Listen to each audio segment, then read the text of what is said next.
I'm Dr. Ashley Gaddy Robbins, and I am the founder and principal consultant of Gaddy Enterprises, which is an organization that centers humanity in all spaces. Whether that's the workplace or the community, it is so imperative for us to keep people first. And the work I do, whether it's speaking, training, or doing strategy development, I ensure that we are moving cultures along to have a better place for everyone. I'm born and raised on the south side of Raleigh with some country roots, and I'm very proud about that to ensure that I am giving you an authentic approach every time. Who I show up to be in my lived, personal, and academic experience is exactly what you will get when you work with Gaddy Enterprises. I'm a proud wife, an mama of 4 girls with a beautiful blended family, and I'm also a member of Delta Sigma Theta Sorority Incorporated. I ensure that I practice what I preach. And although organizations may have people first in their statements, it's not always what they do in real life. So I work with people to ensure that practicality in inclusion and in humanity is centered. So a personal experience that shaped my passion for this work actually started off as a pain point. When I was in my master's program, we were doing research in the city that we were in, and a lot of people wanted to focus on the most popular parts of the city. And the city itself was a bit segregated, and I wanted to shed light on the invisible part, the part that is there, but people don't always pay attention to. And as soon as I made the recommendation that I wanted to shed light on this area, there was a lot of tension and pushback. And I often question, why is this the case?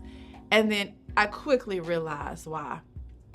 It was that moment that actually was a pain point that drove my passion for social justice. It drove my passion to center humanity because everyone, fully in their identity, deserves to be seen, valued, and treated fairly.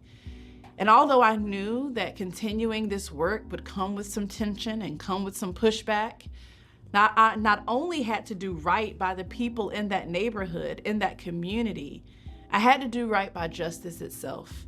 And so that really drove me to tell stories, and that drove me to center humanity. Yes, there was a defining moment. So the defining moment that led me to start Gaddy Enterprises was actually, I would be sitting in trainings and conferences and watching speakers, and I would just be like, I have a communications background. I know what I'm talking about. I have some years of experience. I think I can do this. And there was one speaker in particular that I watched, and at the end of his time, with me kind of feeling not aligned, if I'm being honest, I asked the coordinator, what was the price point around this speaker? And she told me it was $10,000. And I said, $10,000 for them to not leave a positive impact? Oh, I know I can do this now. And so the very next day, I went into my office of my full-time job.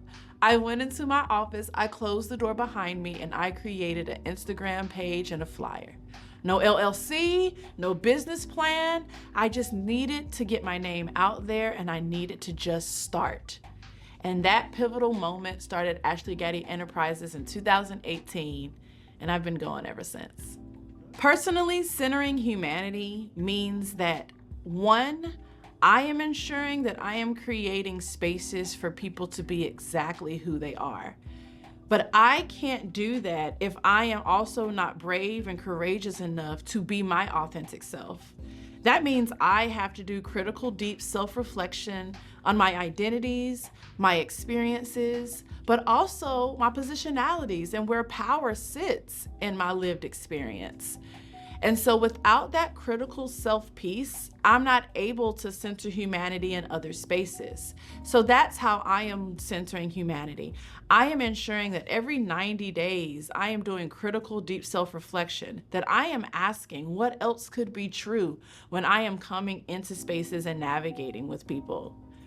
Professionally, centering humanity ensures that we are not putting profit first. And I know sometimes that is a hard concept to think about in a capitalistic culture, but the people are the backbone of organizations and communities. They have always been. So for us to center humanity professionally means to ensure that we are asking questions of all our people, that we are doing a constant analysis of the policies and procedures that make up our institution or make up our community or make up our organization, that we are also willing to challenge and hold each other accountable when we ensure and know that things are not landing well with the people. Centering humanity is about being flexible and creating space, policies, procedures, and practices that don't let people go unnoticed. This work matters more now than ever because we are quite honestly in a time where inclusion and humanity is being attacked. If we look at the political climate around DEI, these three letters that seem to be so politically charged, people are nervous, people are scared, people are losing jobs, people are questioning values.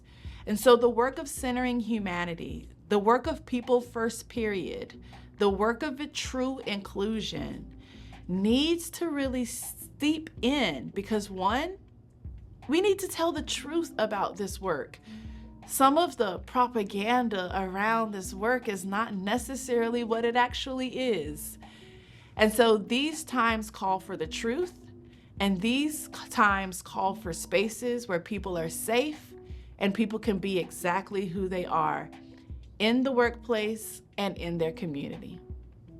The values that are at the core of Gaddy Enterprises are authenticity, true inclusion, storytelling, and data. And these values are at the core of this organization because one, in order for us to create spaces for authenticity, the approach to this work has to be real. True inclusion means that we are not only looking at individuals, but we are looking at culture. We are looking at systems. We are looking at a wider spectrum of doing this work.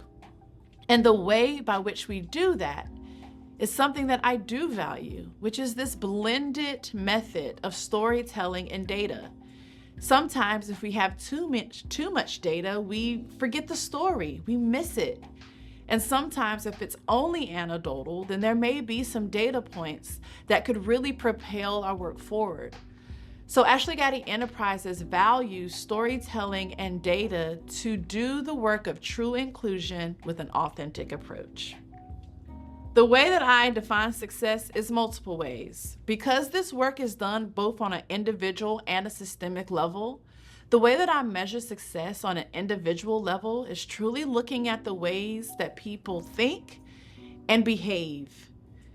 When folks begin to change their mindset around a person or a group, when folks feel they are able to be more boldly in their selves and express exactly who they are, once before they were not able to, when folks are able to truly support and stand beside each other as advocates and allies, that is some of the ways that I measure success on an individual level and even on a group level, because this really matters in teams and in groups. The way that I measure success on an organizational level is looking at the policies and procedures. Are we shifting our policies to ensure that we are including folks? Are we creating a strategy or strategic plan that really puts people first? Are we implementing professional development, trainings, opportunities for folks to not only be promoted in the company, but to also ensure that they are given the tools to have the values of inclusion steeped into the overall culture? There are so many ways by which this goes about, but when we are able to see an organization's culture move from just awareness to actual practicality, allyship, boldness in the public, Those are some of the ways that we can measure centering humanity and inclusion at the organizational level. A true inclusive culture at an organizational level can look like multiple things. First, it looks like does everyone, no matter their place on the org chart, is everyone really living out and embracing and fostering the celebration of difference? This is huge because while we are all different, folks may not celebrate it. And so in order for us to do the work of inclusion, we also want to know that on a baseline, everyone in the organization is celebrating and understanding the value of our differences. Another way that true inclusion is lived out in an organization or a community is that we have policies and procedures that not only protect the organization, but protects the people. This can look like parental leave. This could look like flex work. This could look like the ways in which we support each other through our committees. Is there a committee that is really centering people through its programs, through education? It looks like having a consultant or a thought partner by your side that you can ask questions to, that you can review work with, and having someone to also kind of check and double check or fact check your work. True inclusion in an organization also looks like senior leadership being very vocal and knowledgeable around the challenges not only in the workplace but in society. It is important for the heads of organizations and community organizations to ensure that they know what's happening on all levels of the organization, not just at the top. So these are some of the ways that true inclusion is steeped into an organizational culture. People want to feel like they are seen. People want to know that their opinions and their labor and their work is being valued.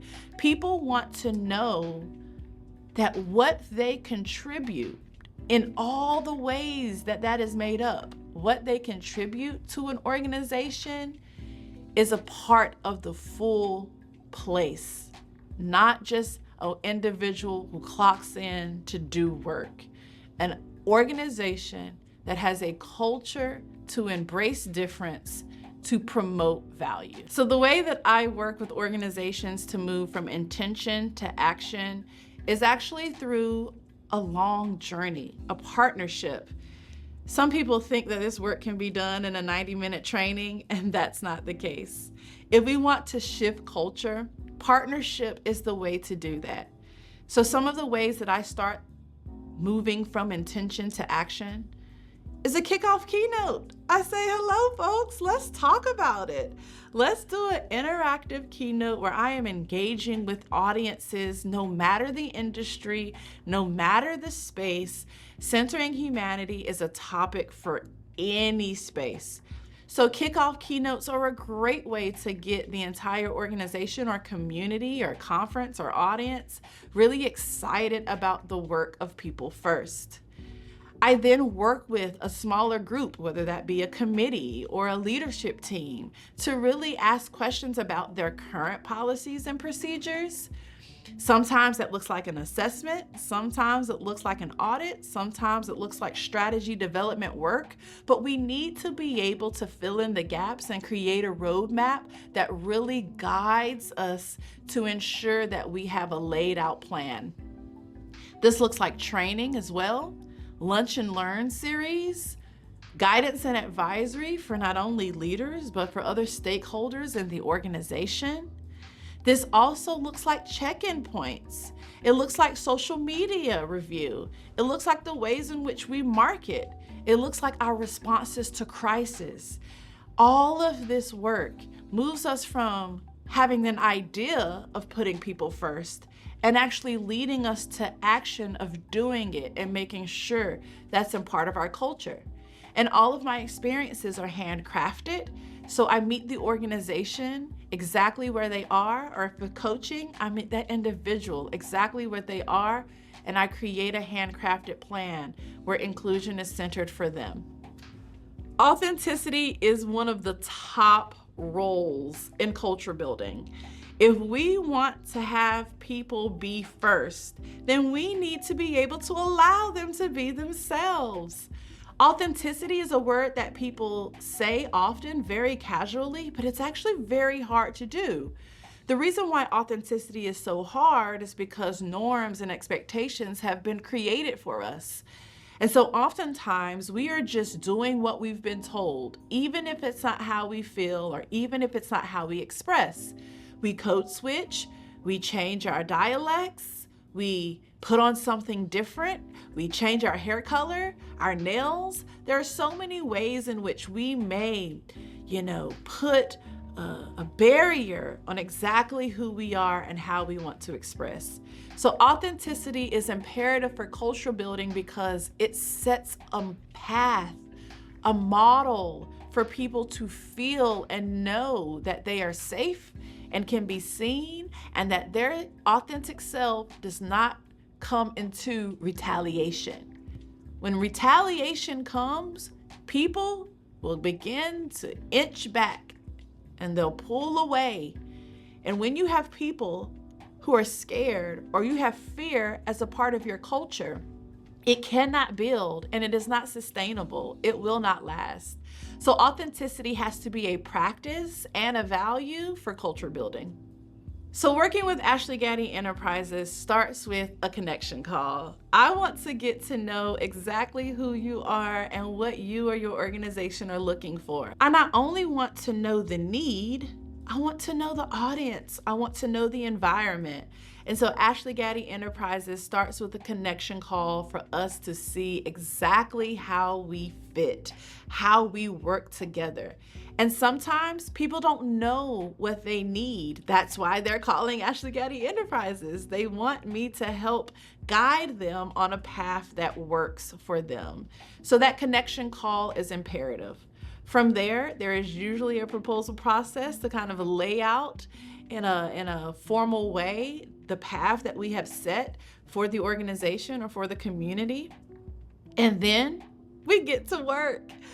Oftentimes that starts with a way to really introduce the work to an organization or to a community. And if we are coaching is a way in which I get to have a personalized, handcrafted experience, whether that's for a senior leader who's an executive, or that's looking for anyone who's really wanting to be coached in authenticity to break free from these norms and expectations so they can be their best, most authentic self in the workplace or in the community. So either way, that is their time for us to connect. And when the work begins, we are able to engage a wide audience through a keynote, or we are able to engage a wide audience through a training for people to be introduced to the topic. Guidance and advisory is something that I feel is crucial to the work.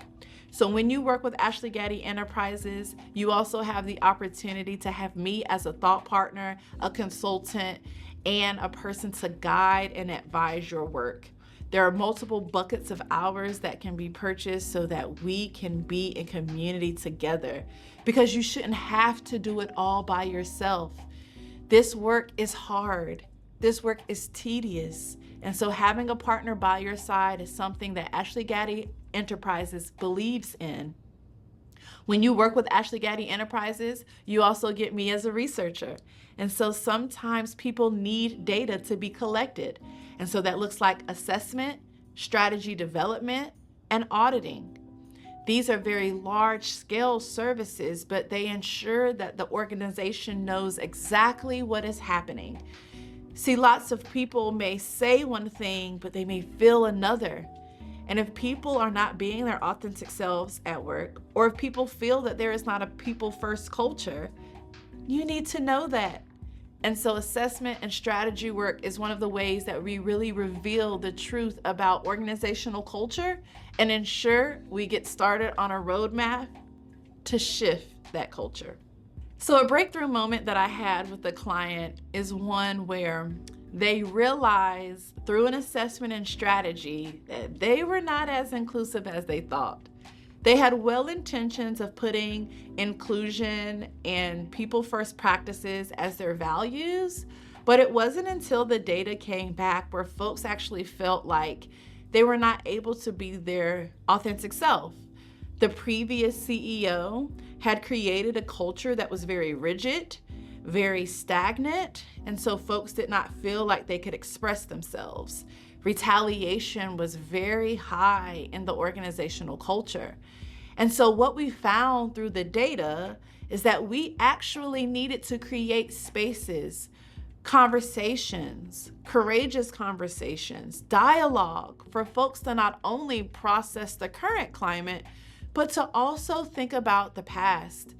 And this is sometimes tricky, right? Because there are so many different tenures at an organization. Some people have been there for 20 years, but some people have been there for 2 years. But it was so imperative for us to create the space to just digest what the previous CEO left with, because folks didn't have that closure. And that breakthrough moment of having that data collected and seeing the pain point in the organizational culture, and then creating a space for people to have courageous conversations and dialogue to kind of close that chapter so that we could start fresh and actually implement the value that they had around inclusion in their organizational culture was a breakthrough moment.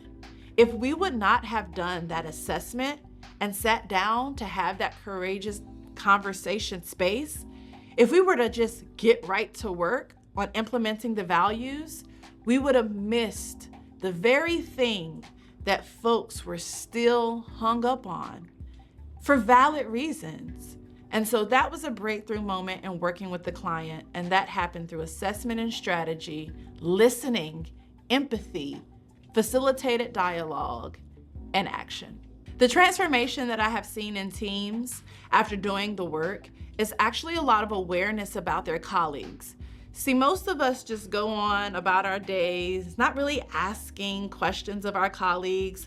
And if we do ask questions, they're about work. Hey, do you have this update? Hey, are you gonna meet this deadline? We are rarely actually connecting with the identities and experiences and stories of people. So oftentimes I sit down with teams, whether that be at a retreat or in a designated space, to ensure that they are actually having room to tell their stories.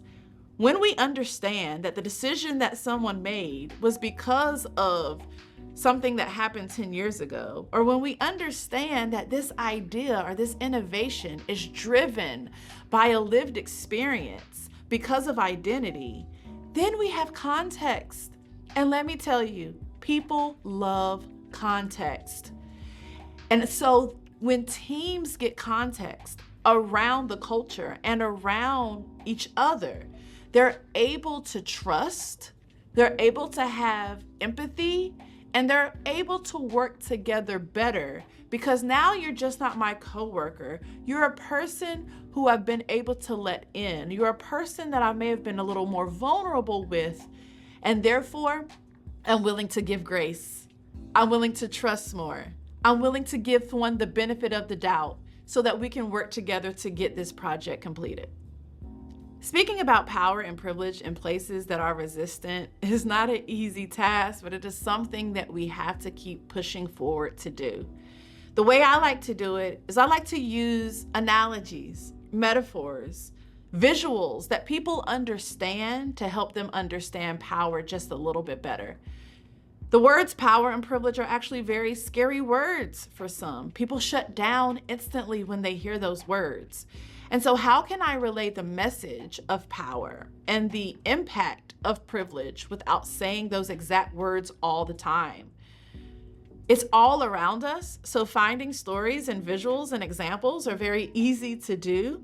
And once I share them and people understand the concept, that's when I then begin to massage and bring in some language around it. One of the most misunderstood aspects of DEI work is how large it is. People think, or it has been socialized for people to think, that DEI is just one identity or one topic. But it is accessibility, it is the environment, it is food, It is transportation. It is healthcare. Every aspect of our livelihood is steeped in the work of DEI because it requires access, it requires humans, it requires systems. And so I just want folks to understand that it is a part of our everyday life, that you and I are all impacted we are within the work of diversity, equity, and inclusion. We are not exempt from it, and we are not outside of it because it impacts our everyday life. The advice I give to leaders who are scared to get it wrong is I assure them first that you will get it wrong. Sometimes that just allows people to take a collective exhale.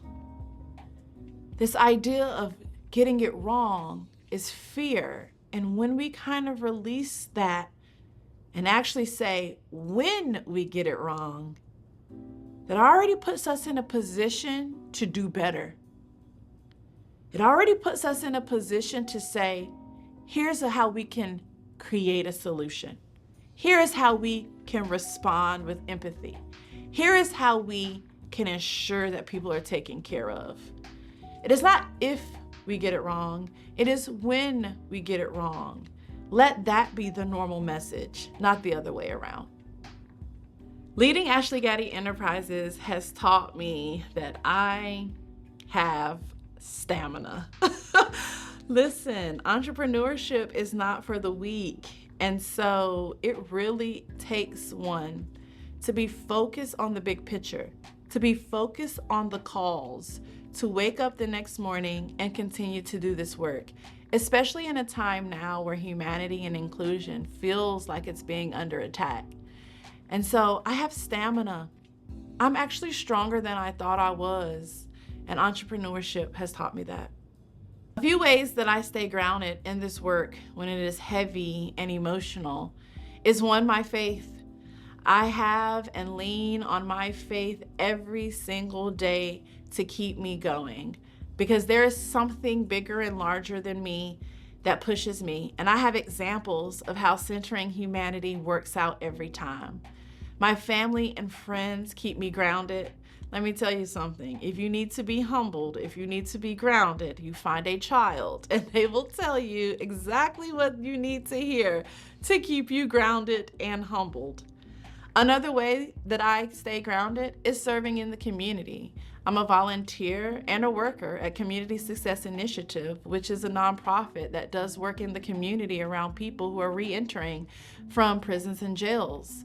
This very important work keeps me on the ground. It allows me to have a position and a heart to serve, especially when systems around justice are also heavy and being under attack.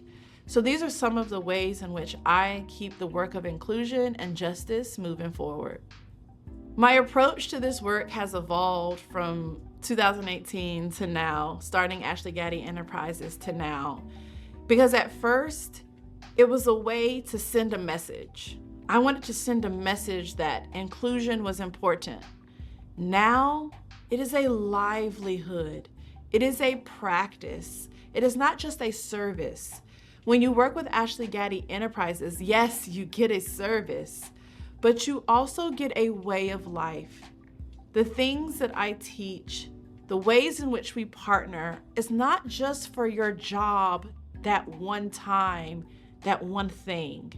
I also ensure that I am giving lessons that help you navigate any place, anytime. You could be practicing inclusion in the grocery store. You could be practicing inclusion with your friends. This work that may have started off as a service for the workplace has now transitioned and transformed to a way of life and a way of practice for people in everyday spaces. What inspires me to keep going on hard days is knowing that I'm called.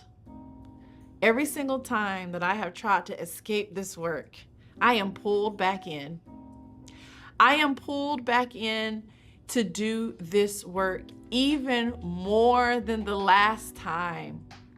So when I just accepted the fact that I am called, When I accept the fact that an impact is being made, when I accept the fact that I am a change agent and the world needs me, then I keep going.